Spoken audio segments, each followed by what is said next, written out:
Honourable Amor Mottely, Prime Minister of Barbados, Honourable Cynthia Ford, Minister of People Empowerment and Elder Affairs, Mr. Neil Rowe, Parliamentary Secretary in the Ministry of People Empowerment and Elder Affairs, Mr. Ralph Thorne, Member of Parliament and Chairman of the Thorne Commission on Local Governance, Your Excellency, Mr. David Comshong, Barbados' Ambassador to CARICOM,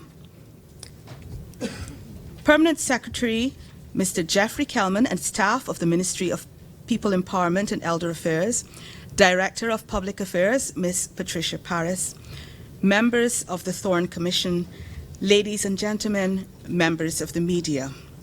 Good morning and welcome to the media launch of the Thorne Commission on Local Governance, which has been tasked with establishing people's assemblies in Barbados.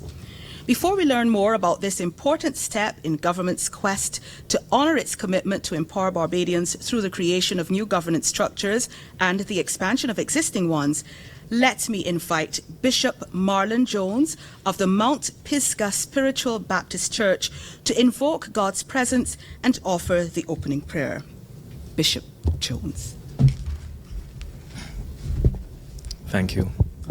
Let's bow our heads. Eternal God and Father, we give you thanks and praise for another day.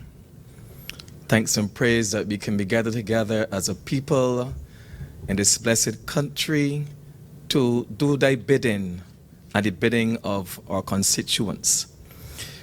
We thank you, O God, for the initiative to empower our people. We thank you, O God, for the thought of coming together and making this country a better place. We face challenges on a daily basis, O God. We ask you to intervene with thy presence. Where you can stand in the breach, please stand for us. Where the challenges are beyond our means and out of our control, we ask you to step in a mighty way to make the difference. Dear God, in our families, we need help, for that is where the challenges begin. And our Father, we seek thy blessings upon these people assemblies. Father, we ask you that you would give guidance to those who would take the lead and that people within the community would support this great initiative, that the brains of this country would come together to make a difference. Dear God, we ask you to open the doors that need to be open. Close that door, those doors that need to be closed, that the blessings and the change that is necessary to make this community a better place would come. We thank you, God, for our Prime Minister and all the ministers of government. And dear God, we ask thy blessings upon all that they place their minds and their hearts to do. Father, this initiative, bless it. And oh, Father, let everything be done in order and in decency and in justice and in fairness, that thy people would benefit at the end. Continue to bless us, guide us, guard us, keep us, dear God, for we have no help but thee. Let thy presence come and let all the deliberations, O God, be in thy most holy and precious name. Amen.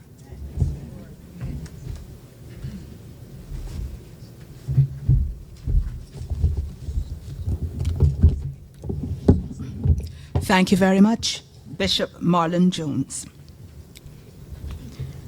The body that is being launched via this media launch this morning, the Thorne Commission on Local Governance, will be under the purview of the Ministry of People Empowerment and Elder Affairs.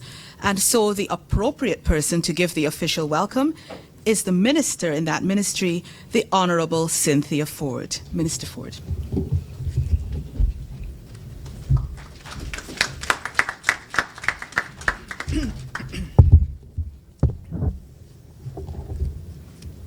Thank you very much, Master of Ceremonies.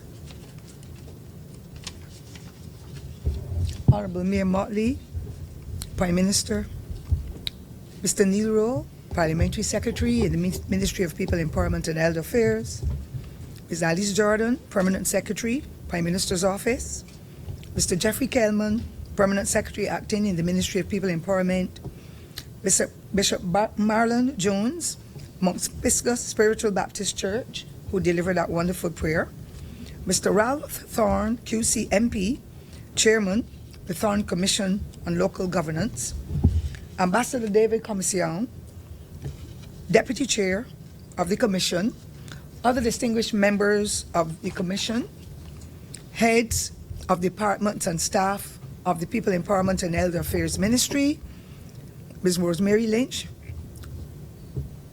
Chief Information Officer, Ms. Pat Paris, Director of Public Affairs, other members of staff from the Government Information Service, members of the media, ladies and gentlemen, a blessed good morning to all of you. Good morning. Good morning. It is a great honor and pleasure to welcome you to this inaugural meeting as we prepare to usher in a new system of governance, a system that gives our citizens the opportunity to make contributions to the civic affairs, community development, and national governance.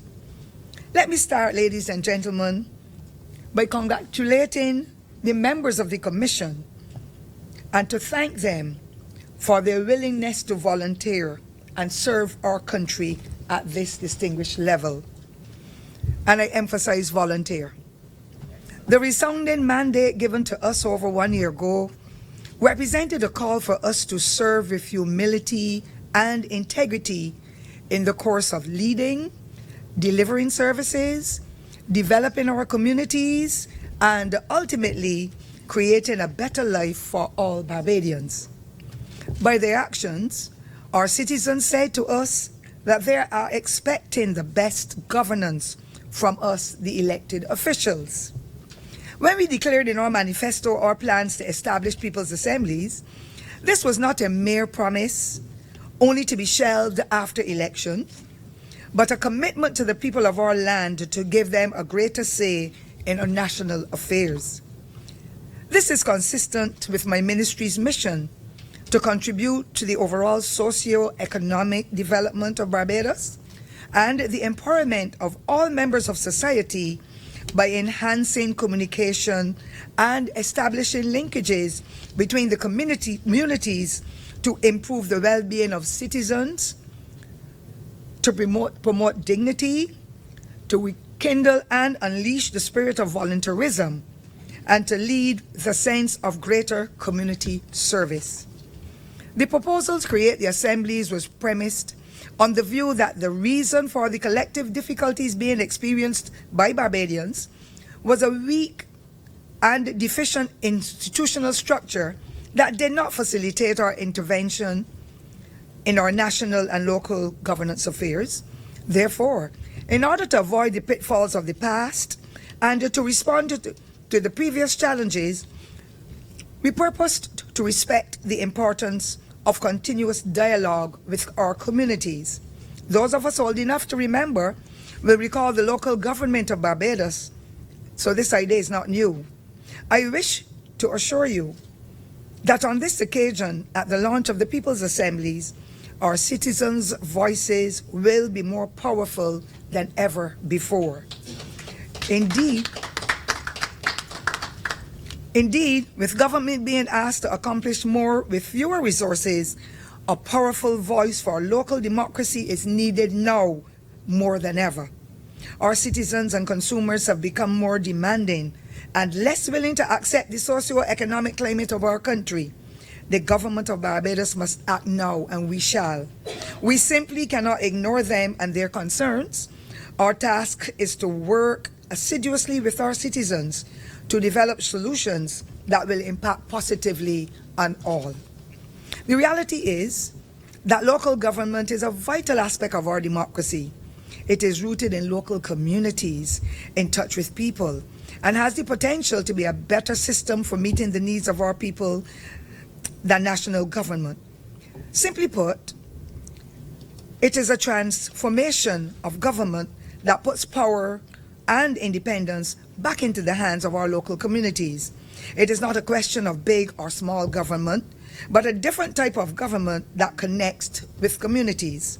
We must be determined to blow away the dust and cobwebs of dated practices and strengthen local leadership, build stability, and to be accountable to our citizens. Our goal is an aspiration towards inclusion and a new relationship with the people of Barbados to strengthen ties and rebuild our great nation. Ladies and gentlemen, nothing on this agenda is impossible to achieve. Our country is depending on the success of this initiative. With willing hearts and minds, we can do it, and do it we will, with the help of the Commission and other interested persons who will make that tremendous difference. I urge you, therefore, to take the proud history of our nation into consideration and with vigor ensure that Barbadians continue the process of building and making this country proud. I conclude by encouraging you to join hands with us and to work at building the best Barbados together. I thank you and welcome to the lodge.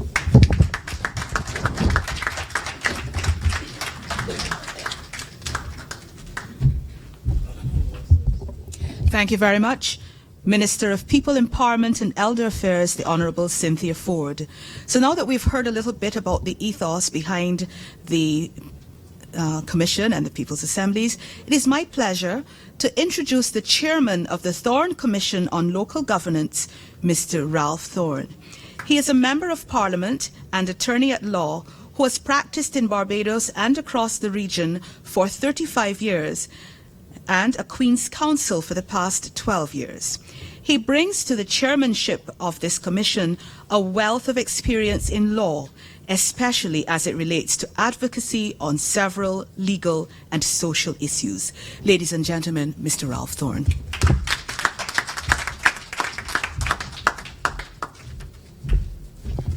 Good morning, and thank you, Master of Ceremonies, my old schoolmate. Honourable Prime Minister, Honourable Minister of People Empowerment and Elder Affairs, Bishop MARLON, Ambassador Commission, fellow members of the Commission, senior public servants, members of the media, ladies and gentlemen. What you see here today is a culmination of many, many months of meetings to bring to life what we hope will become a new system of local government in Barbados. And we have met and had several discussions as to the structure that we as a commission are proposing for local government and local governance in this country. The Prime Minister, the task will not be complete unless we invite the public to participate in the process of building that architecture of local government in Barbados. We therefore, at this stage, pause in our labors since our presence here this morning is but a station in that journey towards the creation of what I like to term a noble project. And we're merely pausing this morning to thank the Prime Minister, one, for having willed this project into fruition. I think she will permit me to say that the Deputy Chair and myself had submitted papers even before we became a government, even before Prime Minister became Prime Minister. And it was Prime Minister who supported this project, and I want to personally and on behalf of the Commission thank the Prime Minister for the vision.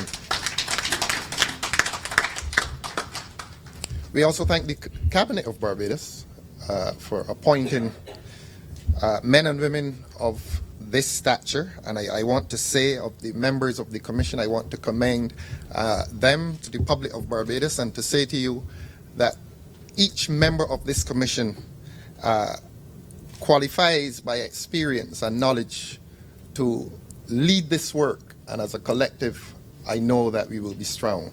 So I thank the Cabinet of Barbados for assembling this team of men and women eminently qualified to do the work that the Cabinet wishes to see done.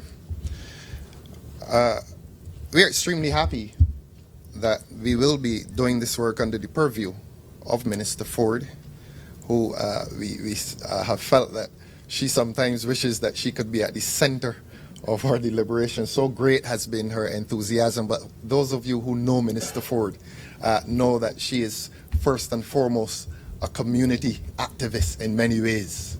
And therefore, we are extremely happy, Prime Minister, that you have appointed as our ministerial lead and guide Minister Ford. And we thank you again for that. And we're really happy about that.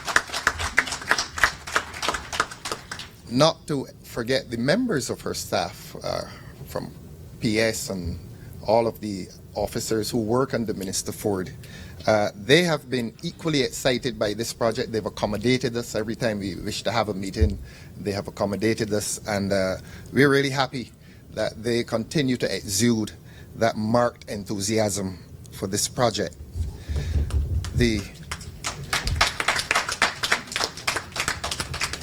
As to the work done so far, the members of our commission have wrought from our intellects, as I said, and from our individual and collective experiences, a basic structure of local government. However, from today we turn to the public, whose ideas will complete this architecture that will transform governance and local government in this country. And hopefully the public will do this at their will, with our guidance, and in the interests of the people of Barbados. Prime Minister, our work will not be complete, as I said earlier, unless we invite very active public participation in the creation of this project. I speak personally, and I speak with that collective voice that expresses gratitude, again, to Prime Minister and to the government of Barbados, that you've made this investment of confidence in this commission to do this work. And our gratitude must be more manifest, that government more importantly invests confidence in the people of this country to meaningfully participate in the management of the affairs that touch their lives and their communities on a daily basis. This commission is not a monument. It will have a life, and that life will end. This commission is an instrument that will advance and accommodate the change that the people of this country deserve. And we merely undertake to guide the process. We have toiled long, and we promise to toil even longer. And thereafter, Minister Ford, we will return to you, feeling confident that you can go to the Parliament of this country and to legislate the fundamental changes to governance in our beloved country. We do this in humility. We do this with love for our country. Prime Minister, Minister Ford, staff of the Ministry of People's Empowerment, Parliamentary Secretary Neil Rowe, I had not seen you earlier, I beg your pardon. Senior public servants, media, public, thank you very, very much.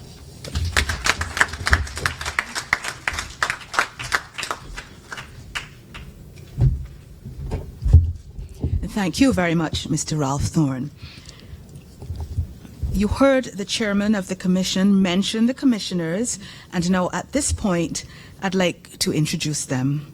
Of course, the chairman is Mr. Ralph Thorne, and the deputy chairman, Ambassador David Commichon, both seated at the head table. On the commission here this morning, we also have Ms. Crystal Howell, Ms. Jennifer Walker. Sorry? Should have them stand? Oh. Okay. Members of the commission, yes, could just stand and let everyone see who you are. Ms. Crystal Howell. Ms. Jennifer Walker. Mr. Adrian Donovan.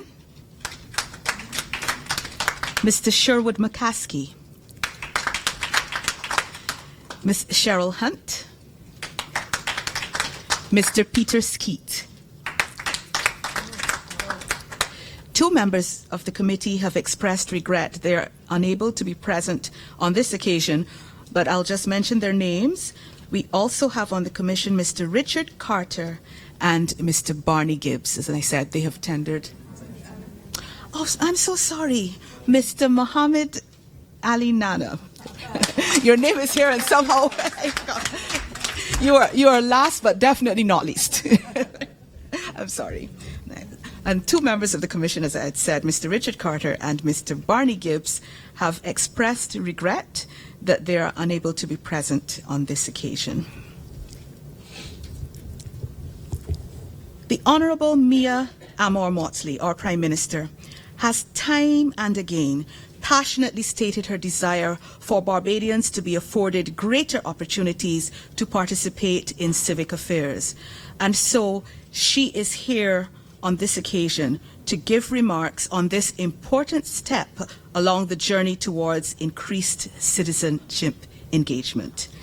Prime Minister Mottely.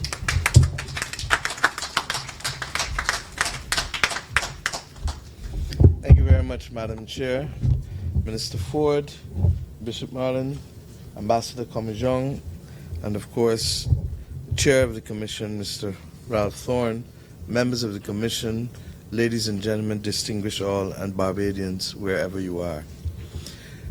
I've really come this morning to share a few thoughts with you and to talk about trust, because trust is perhaps one of the most important things that we are required to do if we are to live a life of virtue, and if we are to build partnerships for people, and if we are to deepen our democracy, and if we are to care and to remain connected.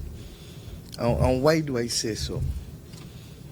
Many of you have heard the saying, let us not only talk the talk, but walk the walk. And that is because very often, even though talk is important to inspire, people want to see the evidence of us walking in order to trust and to move to the next stage. But equally, trust is about letting go and letting God. Trust is about letting go and allowing others to fill the space. And we have a history that has been driven by a feudal approach to people, that has been driven by empire building, that recognizes the apex of a few being at the apex, that recognizes that there ought to be those who are here and then the rest who are left to follow or to be discarded. That was the principle of slavery. It was the principle of colonialism. Regrettably, it has been the principle of the early days of democracy. I lead an institution before I became Prime Minister. And in that institution, I promised the people of the country that we needed to deepen our democracy, and we needed to create platforms for partnership. We needed to continue the role and the mission of empowerment and enfranchisement, not for the sake of our party, but for the sake of our country. Not on the basis of partisan affiliation, but on the basis of citizen engagement.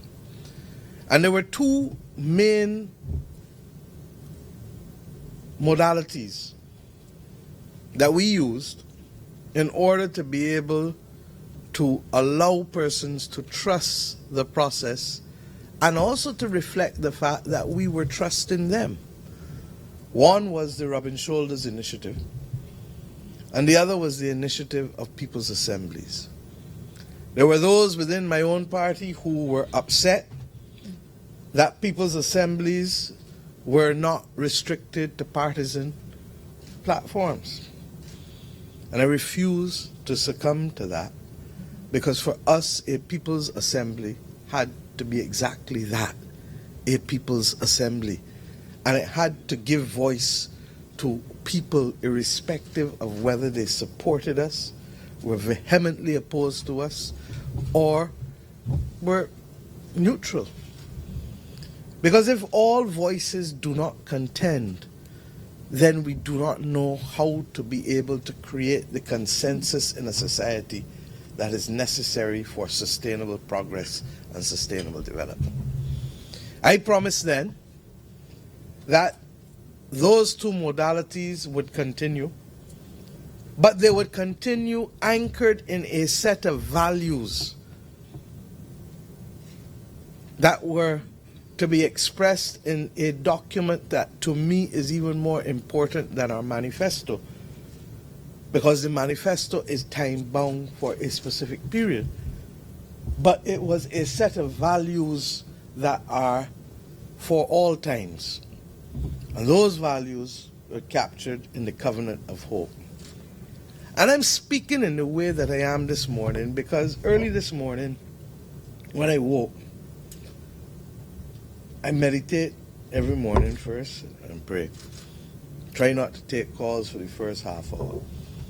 And then for the next half hour, I try to read or see things that are not political, but that are about life here and all over the world. And I went on social media and watched a 10-minute presentation from Usain Bolt, which was perhaps one of the best examples in life lessons that I have seen from the Caribbean in a very, very long time. And it reinforced the notion of discipline and partnership and loyalty and commitment and all of the values that fundamentally we need to be reflecting in building out our society, in creating excellence, and in creating opportunities for our young people, and all people for that matter, to be the best that they can be, which is a simple mission that we have.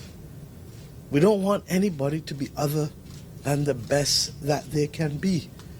And whether it was in 1995 when we brought the white paper on education reform with the simple theme that each one matters, and that everyone can be educated to the best of their ability, or whether it is as Prime Minister, as I stand here, or as I stood downstairs when I addressed the Barbados Employees Confederation at the end of May, with that simple message, be the best that you can be. Or whether I carry you back to what I said 2 weeks ago when we initiated Grinders, the mighty Grinders Highway, when I asked you to recognize that please do not believe that the words of our mouth are a simple hollow echo for the sake of speaking, but that there is a rhythm and a consistency in the values that we want to promulgate as a people. Will we be perfect? No. But that is left only to the divine and the bishop and the aspiring bishop will tell me that. But what we can be is consistent. And what we must be is to recognize that values only mean something when it is inconvenient. Principles only mean something when it is inconvenient to stand by them. And why am I saying this? Because today I stand as Prime Minister of this country saying to you that the days of all roads leading to the Prime Minister cannot be the model of development that this country must pursue. That I am prepared to accept that for Barbados to develop, that we need to empower our people. We need to include our people. We need to create the platforms for participation. That does not mean that a government doesn't govern, because at the end of the day, an executive is called the executive because it is required to execute. It is required to take decisions. But taking decisions in a vacuum, without consultation, without caring, without sensitivity to our realities, is not the model of development that we want to pursue. Equally, failing to take decisions and failing to lead is too far east going west. So that we have to be able to bring balance, but we have to be able to do so in a manner that reflects the values that we want in order to allow for the best precepts of development. And where do those values take us in terms of wanting to empower and enfranchise. Enfranchisement means that we have to begin to believe that it is not just simply about allowing Barbados to be a land of workers, but it must also be a land of owners. That it is not sufficient for us to believe that our political units, either as political parties or trades union, were established only to be able to get better conditions for workers, but they were also established to create a platform for ownership for those same workers to become owners themselves and to be able to leave a bounty for their children, because wealth is not the accumulation of cash, but is in fact the transmission of cash and assets from one generation to another generation to another generation.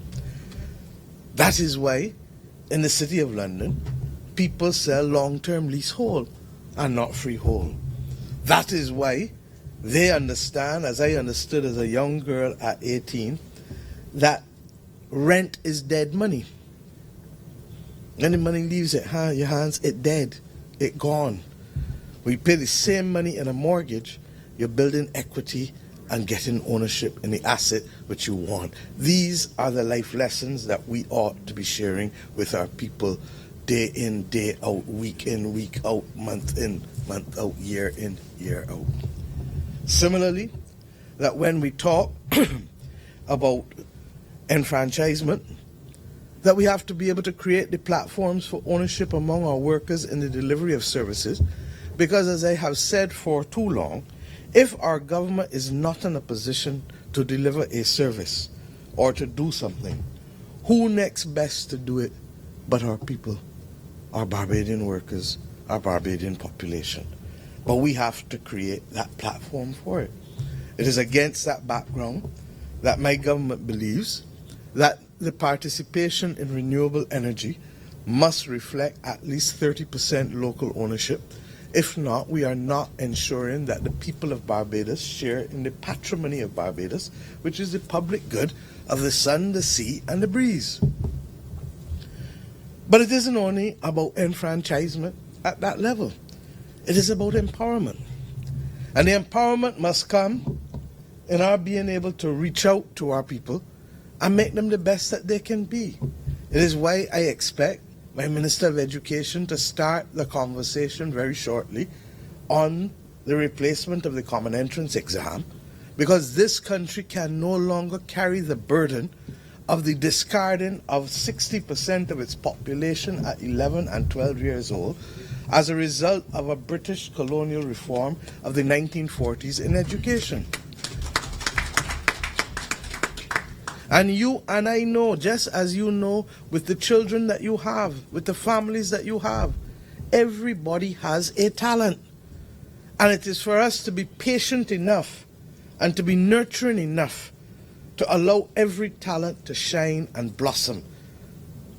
And that is what our educational system ought to be designed to do, and not simply to be able to shuffle people to make them orderly and amenable to direction, law and order, and assimilation, as was the intention of a colonial administration.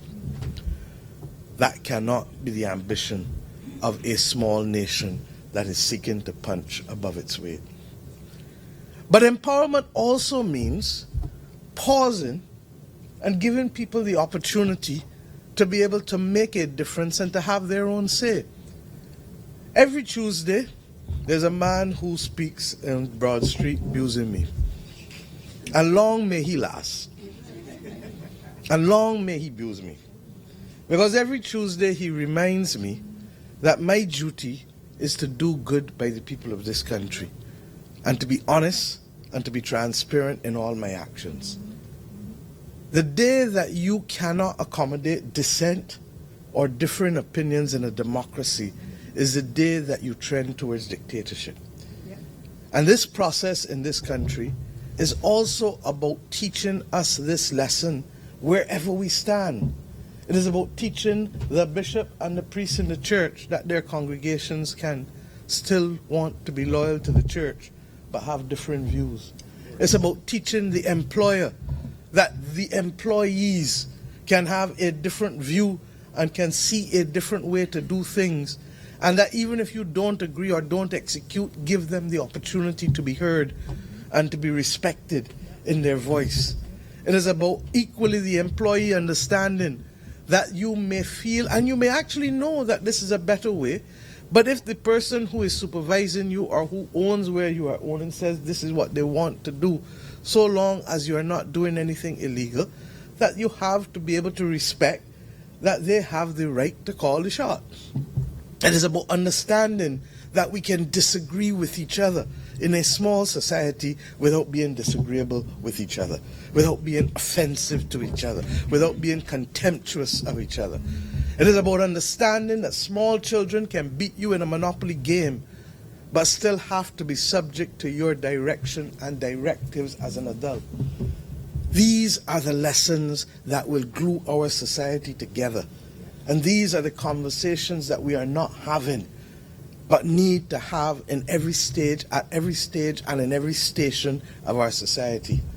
And I am convinced more than ever that this is what our society is missing in order to move to the next level. It's not only about government policy. It's not only about productivity. It is about bringing these things together and reflecting the empowerment that we need. The first action my government took was, in fact, to meet with the social partnership on the first morning after Cabinet was sworn in. And I committed then, as I do consistently, and as we meet again on Friday, that this journey is not a government's journey. This journey is not the Cabinet's journey. This journey is a national journey and must therefore be carried by all of us. And that we have stabilized this economy and on the road to recovery is not due to the government alone. It's due to the country willing to trust and willing to take the journey and to make the sacrifices and to understand that if we stay the course, ours shall be a glorious destination in which opportunity shall abound for more and more and more of our people. Similarly, we created a Committee for Social Justice because separate from the social partnership, there are those agents in civil society and the church who must have a say. The country will not always agree on everything. That is life. The family doesn't always agree on everything. The church doesn't always agree on everything. But what must happen is the conversation with respect, and then the decisions to move forward rather than to stand in the same position. I believe that our empowerment has to continue at every level. And that's why we have the RE program, retraining and empowering, retooling and enfranchising. It is not a slogan, it is not a tag. It is the essence of what we are trying to do. If we can take this country and retrain everyone to excellence at every stage and in every task, in every interaction, over the course of the next 4 years, no one can hold us back. If we can do as we are doing this morning, to make that next step in the deepening of our democracy, to recognize that you must trust the people you lead. You must create the opportunities for their voice. Many of us have come to public life to give voice to the voiceless and to defend the defenseless. But we have to appreciate that if we are successful, the voiceless will develop a voice. If we are successful, as we have been in the last 80 odd years, more and more of our population will be educated. And if they're educated and are productive citizens, they have a perspective and they can think for themselves. And that you cannot govern today as you did decades ago, because to do so would be to discount the success which you have had in developing tens and tens of thousands of your citizens with the capacity to think, to assimilate, to analyze, and to express an opinion. Where are we deficient as a people? That we need to develop the confidence to speak and to disagree without being disagreeable. To be able to recognize that you cannot walk out of a room having said nothing and then express all of your horrors outside as if your voice did not matter in the room from which you left. It's a national condition that we have to correct. And I hope that the establishment of this commission and the creation of mechanisms to give voice to our people and to allow for the expression of ideas and opinions will help in altering that condition over time. People say that societies don't change. I don't agree. Societies evolve, and people take risk at different levels. And I use the example all the time that I grew up in a Barbados and I was told that Bajans don't take risk. But every weekend, there are Bajans selling in communities. For centuries, Bajans were coming to town and selling goods as hawkers and supporting families from that. If that is not taking risk, I don't know what is taking risk. But is it that our eyes are so clouded that we discount that 60% of the population and only focus on those who have gone into the safety of professions rather than the risk of entrepreneurship? Similarly, we were told that we are not a shareholding democracy. But this is a country where more than 100,000 people are shareholders in something called a credit union movement that owns 25% of the domestic savings in this country. Over $2 billion.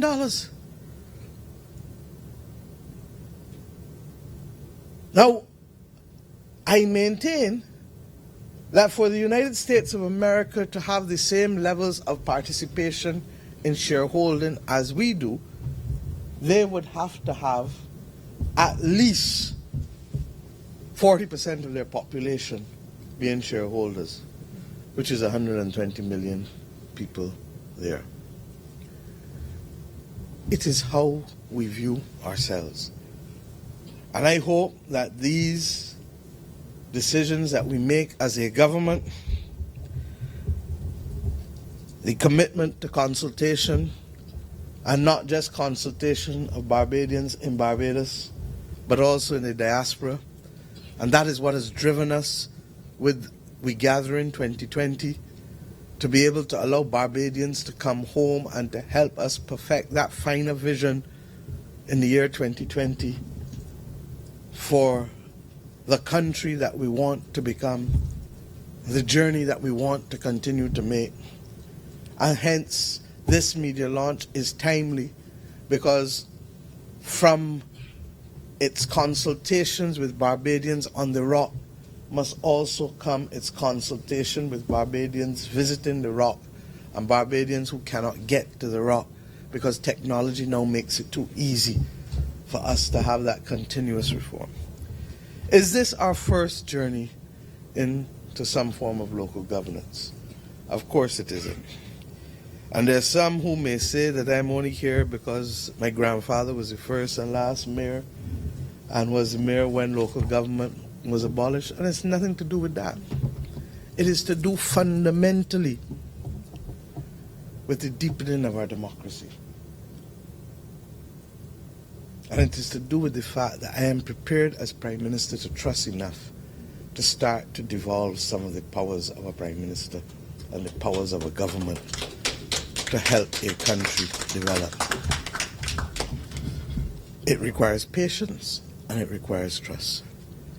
The last attempt, constituency councils, and I maintain, I've always said that the principle of deepening consultation is good. But if you spoil it by a selection process that is driven by partisan persons, then it negates the effectiveness of what would otherwise be a noble objective.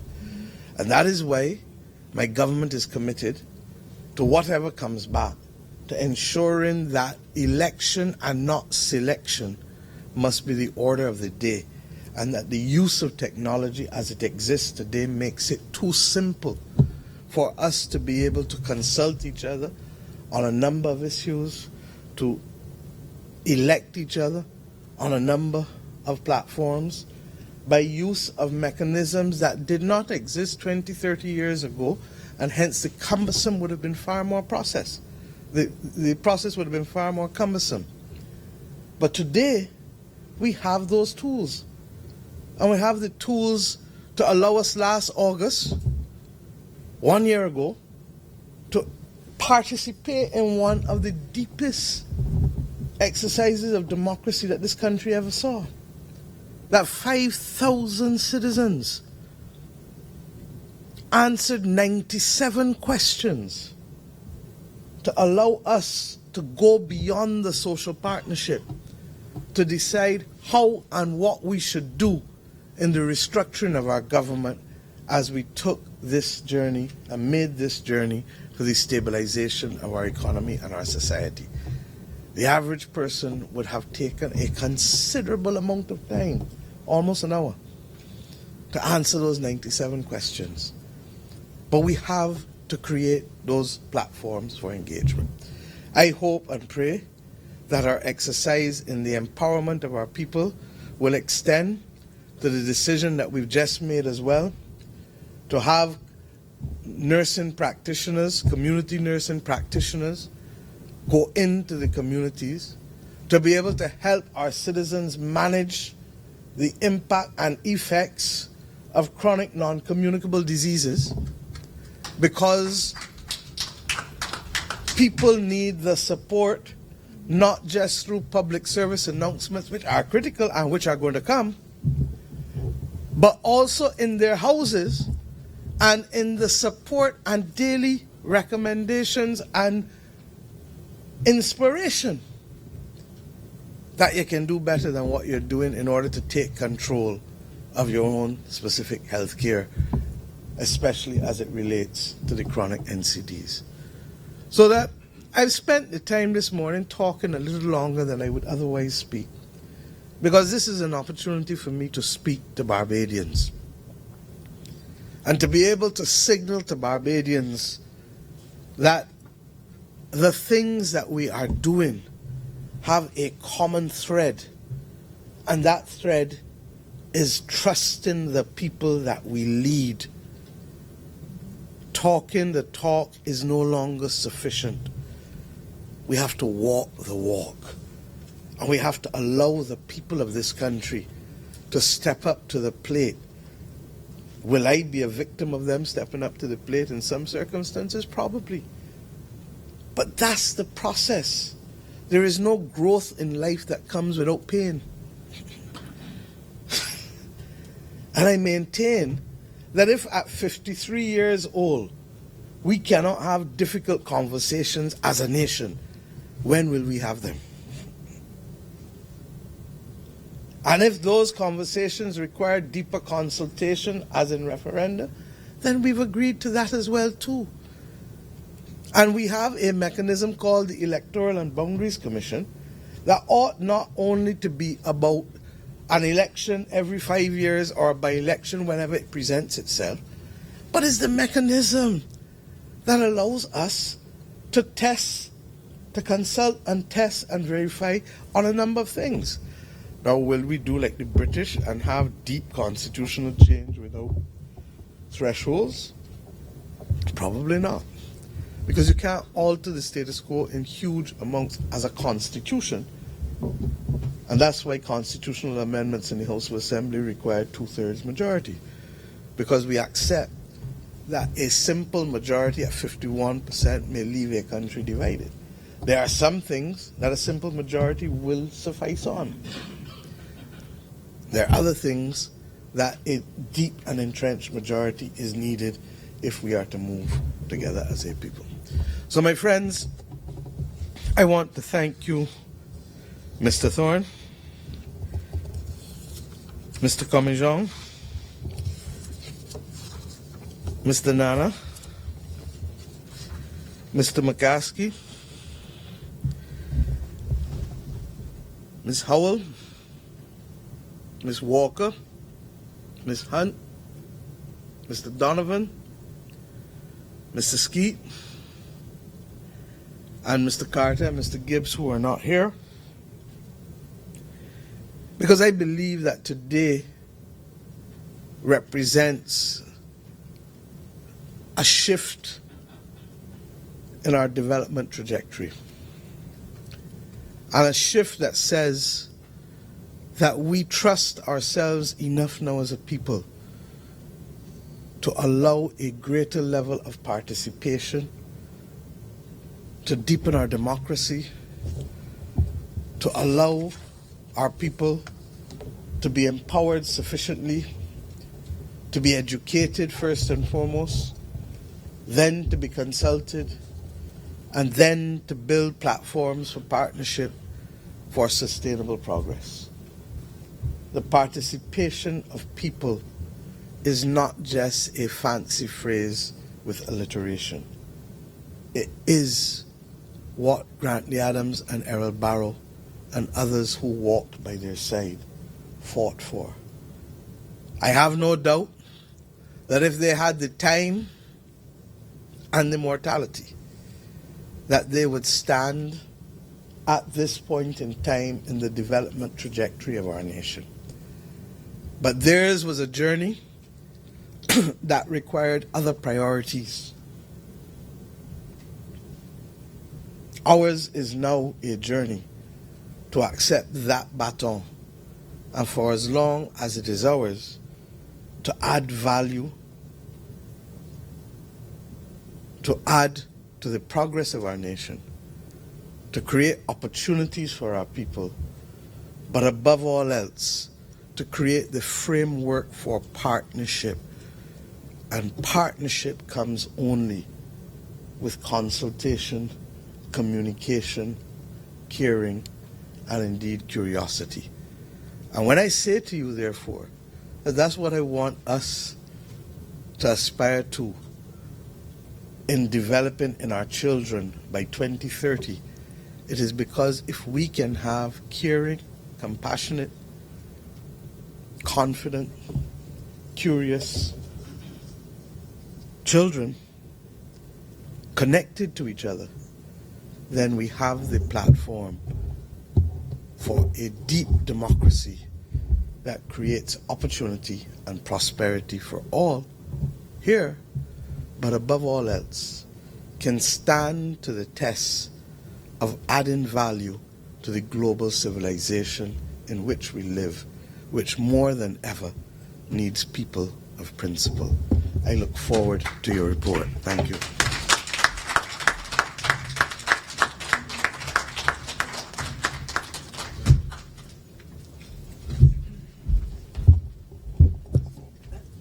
Thank you very much, Prime Minister Mottely.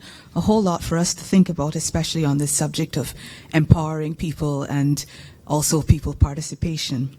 Now, this is a media launch, and at this time, members of the media, it is your turn to pose questions on the Commission to members of the head table, especially for the benefit of those persons who are viewing this event via the internet.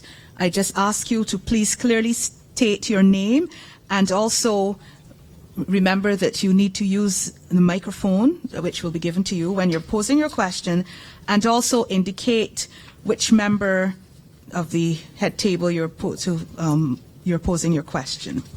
So at this time, members of the media, it's open to you. Good morning to the panel. Janelle Thornhill, Barbados advocate. Mr. Thorne, you would have mentioned that you have a basic framework for what you expect to be the People's Assemblies. I understand that you're supposed to have stakeholder consultation, you're all supposed to have town hall meetings, and out of that I'm assuming that you're going to come up then with the exact framework that you want to go forward with. But we are hoping that we can at least hear from you, get some insight into what that basic framework is that you have going forward. Thank you very much, Ms. Thornhill.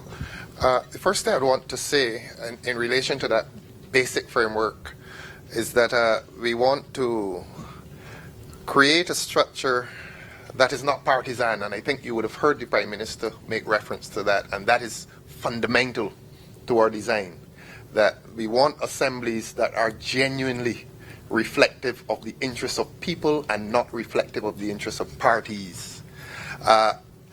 What we have done, therefore, and we speak with a sense of history, we speak with a sense of recent history, and you would have heard the Prime Minister as well refer to the constituency councils.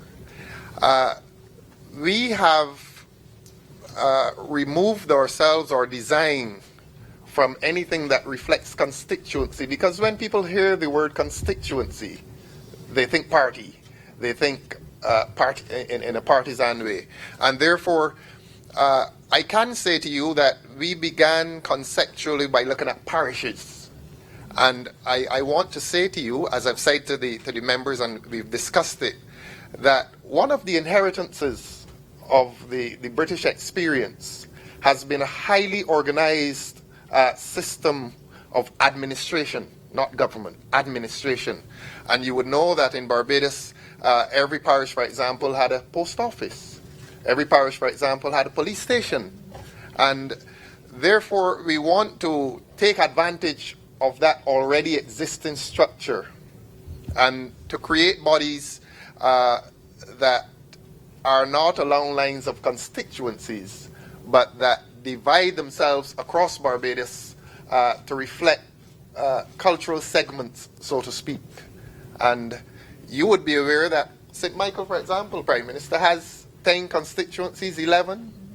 And St. Michael really is culturally one subsect of Barbados. I mean, sometimes the chap lives on the other side of the road and he claims to be in a different constituency, but to all really he lives in the same Barbados. He lives in the same St. Michael. Constituencies on one road. Precisely. Prime Minister is saying we have 4 constituencies along one road. So we want to depart from that as part of the basic structure, and we looked at parishes in terms of dividing lines. And may I say to you, with the permission of members, that I think we're creating some assemblies. I think we had 20 in number. I think, Minister, that's the number? 20. Yes, I think we had 20. I think St. Michael, for example, we were looking at 4. Christchurch, we would have been looking at about 2 or 3. 3? Yes, Ambassador Commissioner is telling me 3. So that, Ms. Thornhill, that is the basic structure. And I want to say this to you as well, significantly, we want to marry the state with the citizen. And we are therefore proposing, for example, that every People's Assembly will be populated by public officials. May I say, for example, a representative of the Welfare Department, a representative of the National Sports Council, a representative of the National Cultural Foundation, all state agencies whose business involves people on a daily basis. And we are designing a structure that will marry the citizen in his community together with the state and its interests, so that we may say ex officio, a public official will sit on those bodies. How critically important it is at this stage in Barbados, to have a harmonious relationship, for example, between the police and the citizen. We know what is happening in Barbados. And if we have people's assemblies in which you have a local police officer present on that assembly, that is the beginning of or the recommencement of that harmonious, that historically harmonious relationship between the police and the citizen. Have I said enough? No, I want. Thank you. I'd like to give context, because I think this is too important a teacher moment for us not to give context. Fundamentally, when the church was established in Barbados and in the development of our country, we had a vestry system which consisted of a vestry in each of the 11 parishes of the country, headed by a rector of the parish, along with members who were elected annually. The vestry system was replaced in 1958 by the Local Government Act, which created the Bridgetown City Council, the Northern District Council, and the Southern District Council. There are those who would say that, and it's ironic that Ralph, as MP for Christchurch South, is leading this, because there are those who would say that Sir Harold Bernard St. John never stopped being the legal advisor to the Southern District Council. Correct. And that everything he said and did in his public life reflected the worthiness of the accountability of that district council system, where people in smaller units could hold the district council accountable for the work that it did in terms of roads and cemeteries and parks and garbage and all those things that we come now to expect a member of parliament to do. When the local government was abolished in 1968, I believe it was. There was, yeah, 68, 69. It was replaced by a series of statutory corporations. We now call them state-owned enterprises. Whatever name you want to call them by. They replaced it. So you had, initially it was Parks and Beaches Commission. It is now National Conservation Commission. You had, and they have responsibility for the parks and the beaches. The Sanitation Services Authority you now have, and they have responsibility for garbage and for cemeteries, etc. All of the different boards that have come to be established since then. Okay? The difficulty is that statutory corporations do not have, and is perhaps one of the things that we've learned after almost 50 years of their existence. They do not have the same level of accountability that those district councils had. Okay? And it is significant that Mr. Thorne and the Commission is recognizing that there has to be a level of accountability on the part of the statutory corporations at the level of the community, and hence that they should be there ex officio to be able to answer the questions of ordinary citizens. I have maintained that we have come to ask of an MP all things, and I mean an MP represents different things to different people. Some people want a member of parliament to be able to deal with street lights, collection of garbage, potholes, all of the local things that normally the local government would have dealt with. Some people want an MP to be somebody who they can see every day and every week and to relate to and to touch. Some people want an MP to be that person who can do the things and take the decisions that you can't take because you're not trained or exposed to be able to do those things, and therefore to create the kind of prosperity that will make sure that you can get jobs and that you can have opportunity in the country. Some people want an MP to be able to represent the country well internationally and to be able to stand up for something internationally, particularly in this time of climate change, where the failure for us to get it right can make the difference between the decline or the survival of coastal communities or any community, given the drought that we are having now and other things that are side effects of climate change. And we have to come to grips that our current governance system cannot admit of those 30 persons being all things to all people. It's just humanly impossible. And this is part one of the restructuring of our governance system. The next part has to come with parliamentary reform. Now, I've committed that while these things are absolutely important for the development and evolution of our country, that we are conscious that we have first to be able to breathe. That's first to have oxygen. And that's what the economic stabilization is about. Because if we don't have oxygen, we don't have choice. That's why many people say freedom is about choices, fundamentally. So that as we have stabilized, we're not out of the woods, but we're stabilized and we're getting on where we want to go. We're starting the conversation now on governance. We started first and foremost, in my mind, with the most blatant deficit. People's democracy, people's assemblies. We will have to move to the next level when we can for parliamentary reform and constitutional reform.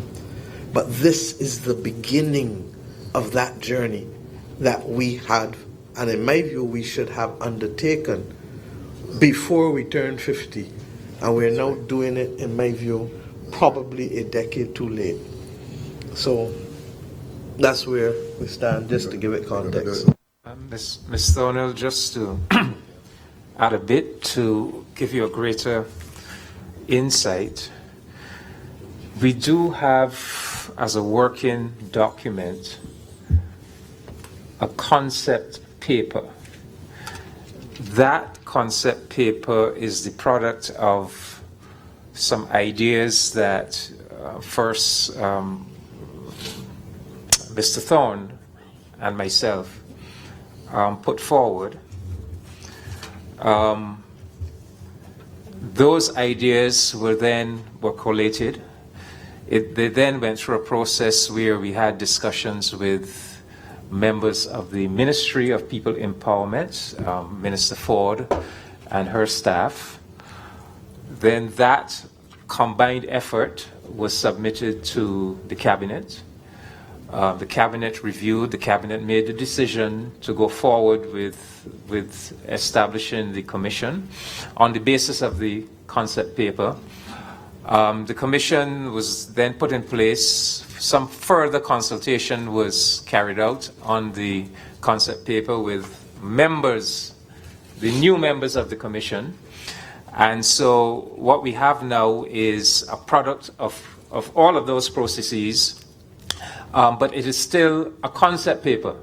In other words, it is a set of ideas that have found favor with us as a commission, but only as a starting point. Because our understanding is that those ideas now are to go through a process of national consultation. So, but we do have a starting concept. So we're not going to the people with nothing. There is that document that we're going to ask our people to look at, to critique, to modify, to add to subtract from, to give us their own ideas. And so we will be able to share that concept paper not only with the press, but with the Barbadian public as well, as we commence the national consultations. My other question would be, how long is that process expected to take, that consultation process? We are envisaging a 6-month consultation period, and then a 3-month period of considering all that comes out of those consultations and putting together a final report for Cabinet. And I was saying to Ambassador Commichon a few minutes ago that it is a happy coincidence that this consultation will be taking place when we embark on 2020, the return of Barbadians to this country, and we would hope that apart from social media, that we can attract the attention of those returnees as early as next year and have those public consultations extend to people who live in countries that have highly developed systems of local government. And I'm sure that they will be able to make very, very constructive input into this exercise.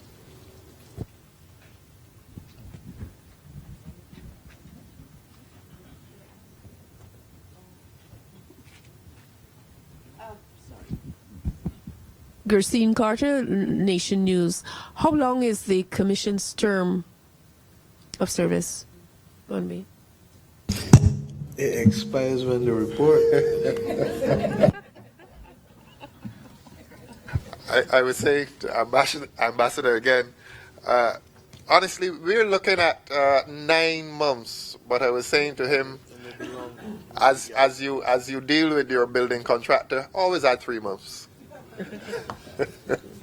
And there's a reason. I would be more than willing to accommodate that extension in order to be able to get some level of synergy and consultation with we gather in 2020. Yes. Because I think it's going to be important enough for that to have a part in this commission's consultation and existence. My second question, can you please expand for me on how does the proposed system of local governance differ from the old system of local government? Let me tell you. The old system of local government was basically about providing services in a community-based structure. What we are proposing goes way beyond that. This is not just about using a local government structure to provide services. This is about community-based, people participatory governance. This is about empowering the citizens of Barbados to play a much more engaged and dynamic role in the governance of the country. So, for example,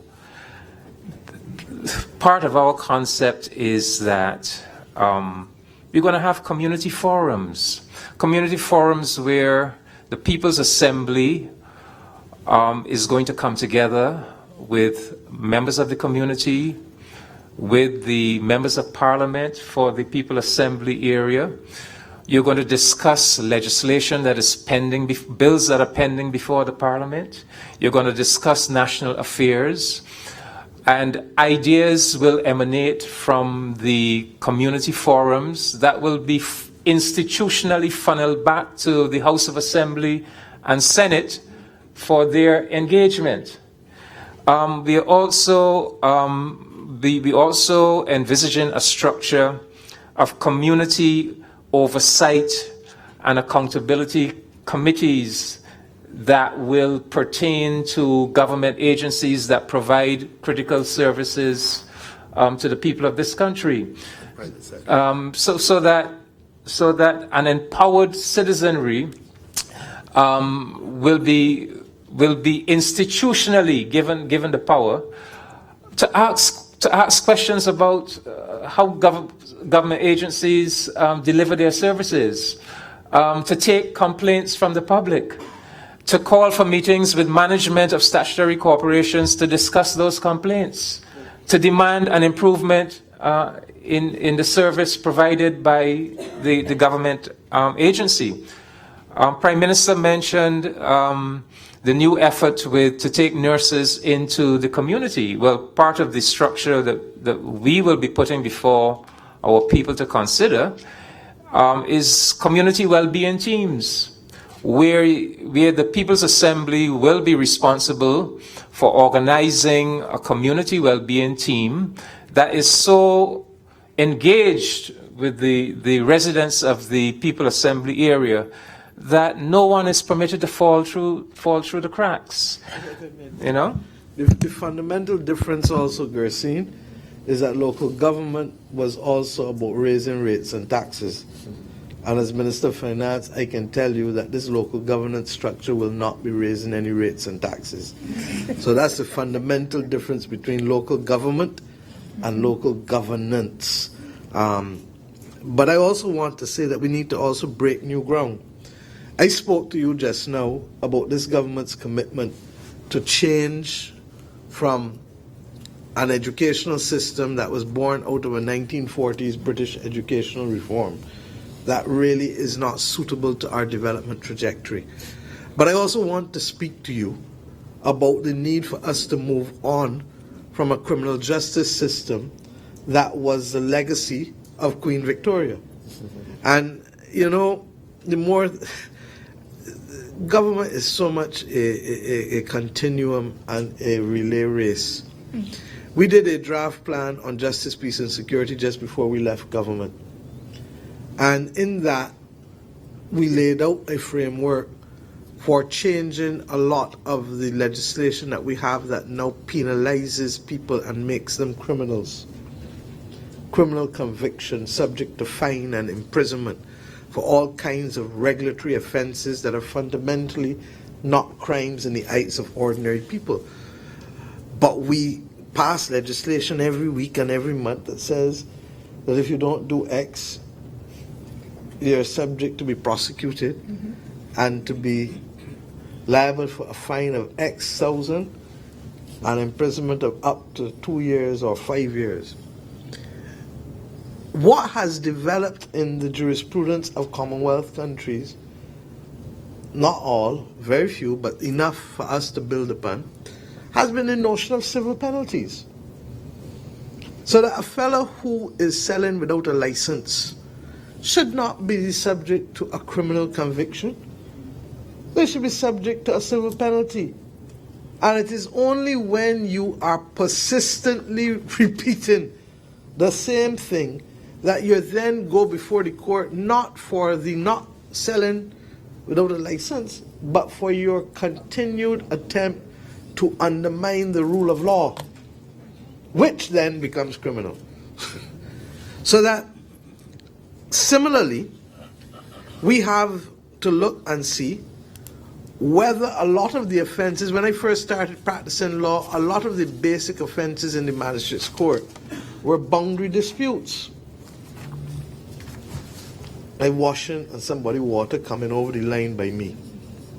You'll be surprised how much people end up in the court because of boundary disputes with water or mango trees or breadfruit trees or paling dropping down, or I'm telling you. Okay? And if you look at the underlying cause of an assault or a wounding, in a lot of the cases, or blackguarding, as it used to be, poor man's libel, it all related to that. We are seeing similar things with schools, school children, getting into fracas, getting into all kinds of incidents with one another. And quite frankly, before we reach the level of the institutionalization of the criminal court and DODs, there ought to be mechanisms where the community can intervene, an alternative dispute resolution used rather than the adversarial manner of resolving conflict. And if you look at what has been done in societies across the world with tribes and different groupings, indigenous groupings, a lot more has to be done at the level of the community, where you have there's some strong headmistresses and headmasters in this country who were titans in their day, and strong priests, strong former police officers, who, outside of a court system, can bring people together, can bring families together that warring and disputing, and allow issues to be resolved. You can still go to court if that fails. But what do we lose by trying it? If it works, we've resolved without the institutionalization or the criminalization of citizens. Now that is development. Now, this is what we need these entities to also be fostering in the People's Assembly. And I really, really, really, really hope that we can get it right. Because if we get it right, the bounty is not going to be seen next year alone, or 2 years, or 5 years, but 10 or 20 or 30 or 40 years from now, people then are going to be reaping the bounty in the same way that we have said that our system has suffered from the lack of accountability and the institutionalization and the lack of personal attention that institutions created in good faith, but nevertheless have been unable to function for us for the majority of the last 50 years. I believe that Prime Minister Mottely had said that you want the People's Assembly to be elected and not selected. Have you identified or determined if you, in your preliminary report, whether you want this to be like a 5-year term as is our parliamentary system now, or are we going to have shorter terms, maybe 2 years, or because I don't think that a year gives them enough to do the work that they would need to do. 3 years. The term will be 3 years, and no, we are recommending Because everything. I disagree with you all on that. Well, because like the journalists, I support 2, but you support 3. But Not a what problem. I'm saying is the subject of consultation. yeah, your voice is that of any other citizen. So much so that I am now making it known such that I can influence other citizens to also follow me on the 2. But and the other point that Mr. Thorne made that is important is that the basic principle will be election. Well, as everything that we are putting forward is just a proposal. Huh? I mean, it's all up for discussion, and we are going to be informed by those discussions. We're going to make our final report based on those discussions, and then Cabinet will have the final say. But the concept paper will say that the basic principle will be elections, but we also want to create within that basic structure of elections space for representatives of national agencies, as Mr. Thorne explained, whether it's the Welfare Department, the Youth Development Officers, the National Cultural Fund, state agencies that have functions that are rooted in the community. And we think it's important too that we claim our government, that we don't see state agencies as something separate from the citizenry. So we want to claim those agencies, and we want to include them in this system of people-based governance. And I don't know if we made the point earlier, but if we are proposing election as opposed to selection, so that if you see a ballot, that ballot will not say John Brown BLP or John Brown DLP. It will say John Brown, and it will give his address and the area of the local assembly which he intends to represent. It is depoliticized. Parties should not be allowed to put up a slate. And how do you Parties will not propose? participate. Sorry. And how are you proposing to nominate or? The citizens. Okay. You come to the school hall or wherever you do it, and you nominate your neighbors. You nominate the people from the local assembly, Okay. from the local area. I beg your pardon.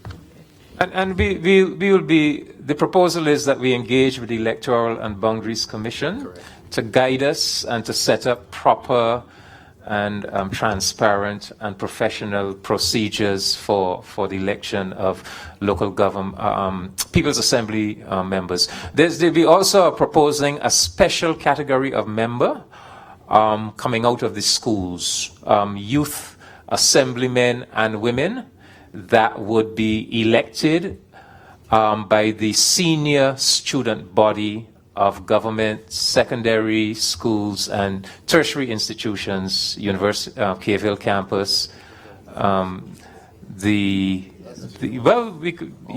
It could be all schools. Once we can have manageable numbers. But basically, there will be youth assemblymen and women coming out of the educational institutions of Barbados and elected or selected by the student body, the student bodies themselves.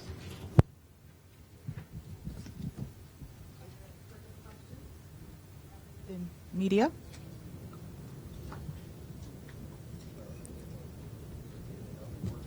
I need to turn it back up. Are there any further questions from members of the media? Okay, so I wish to, yes, I think we've already started that consultative process. Okay, so I'd like to thank you very much then, members of the media. And as the Commission pursues its mandate, I'm sure that you will be called upon to play a vital role as we continue in that consultative process. As a former member of the Senate, former chairman and director of the Commission for Pan-African Affairs, and member of the Task Force on Reparations, and currently Barbados' ambassador to CARICOM, His Excellency Mr. David Comishong brings knowledge and expertise to the position of Deputy Chairman of the Thorne Commission on Local Governance. Ambassador Comishong will be our final speaker this morning, and I now invite him to give closing remarks.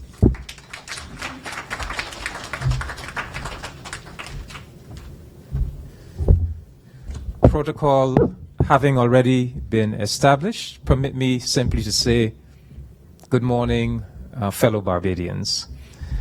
Brothers and sisters, there's nothing so powerful as an idea whose time has come.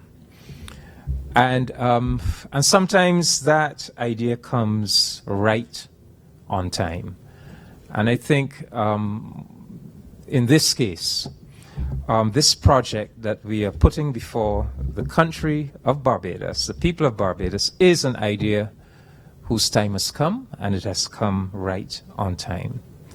I just want to emphasize once again that this goes way beyond the old, the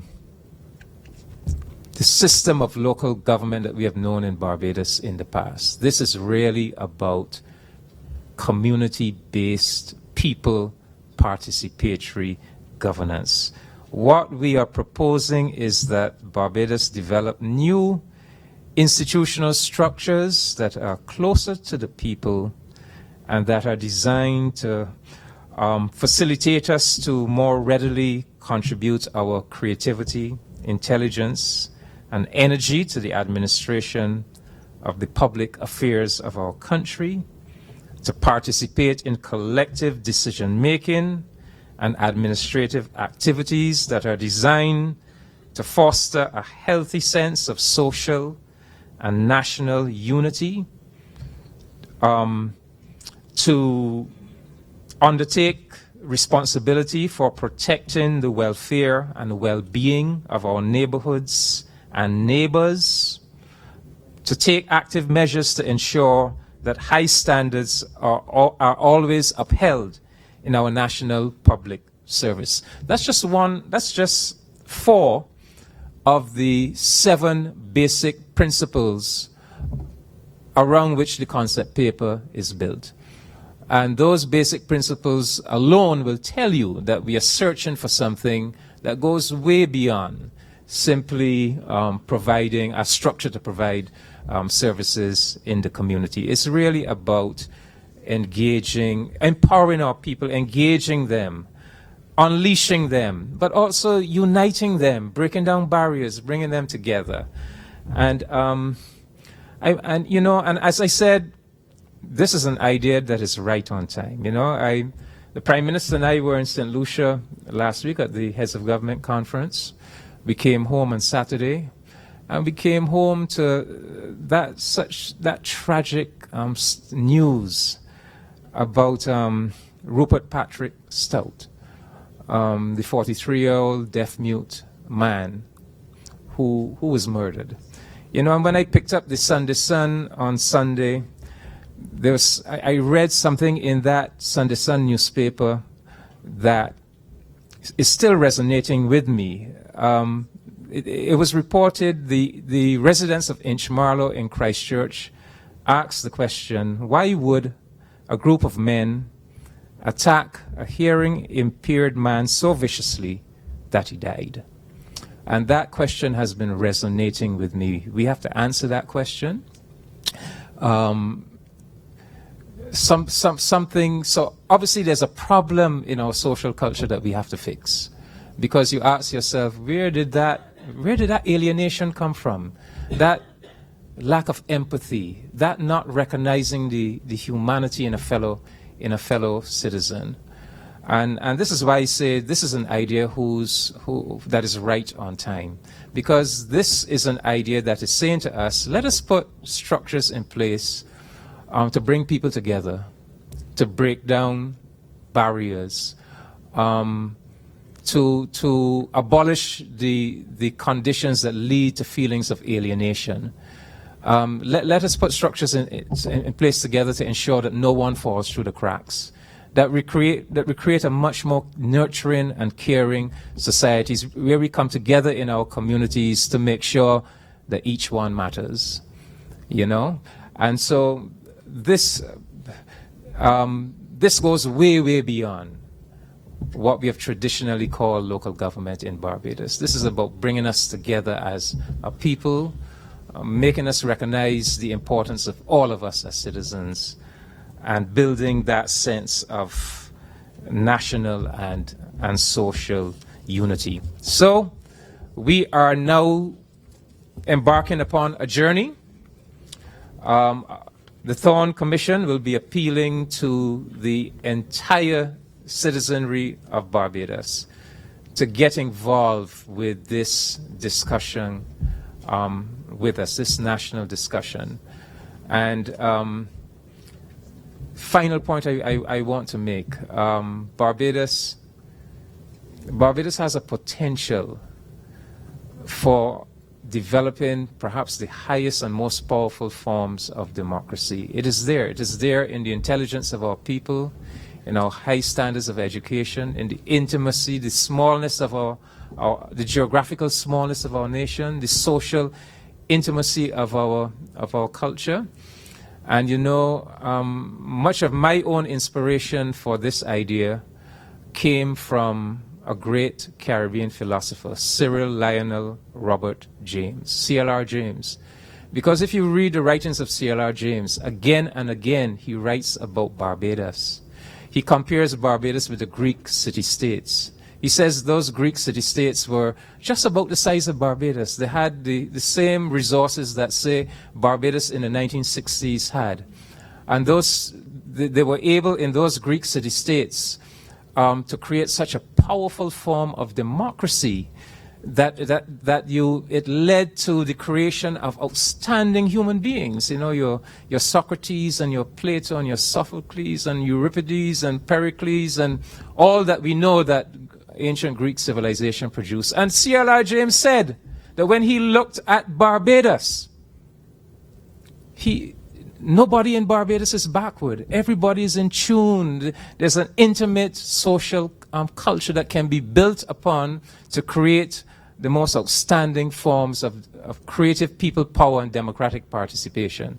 And so it is that kind of vote of confidence that we have brought to this project, is that kind of belief in Barbados, belief in the potential of Barbados. And so we are asking our fellow citizens to have that belief as well and to join us in this journey so that we can collectively develop this new structure of governance that will provide a foundation really to lift Barbados and to allow us to realize our full potential and to be the best that we can be. So we are asking for that engagement, and this ceremony this morning is just the beginning of a national consultation that all citizens are invited to be part of. Thank you very much.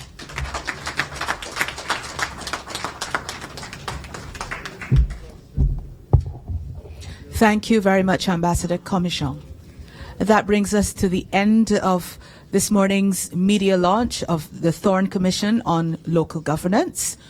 I just want to thank you all for attending. Thank you very much, members of the Commission. And I just wish everyone the rest of the day. I hope you have a good rest of the day. And I ask you to please allow courtesies to the head table as we depart. Thank you.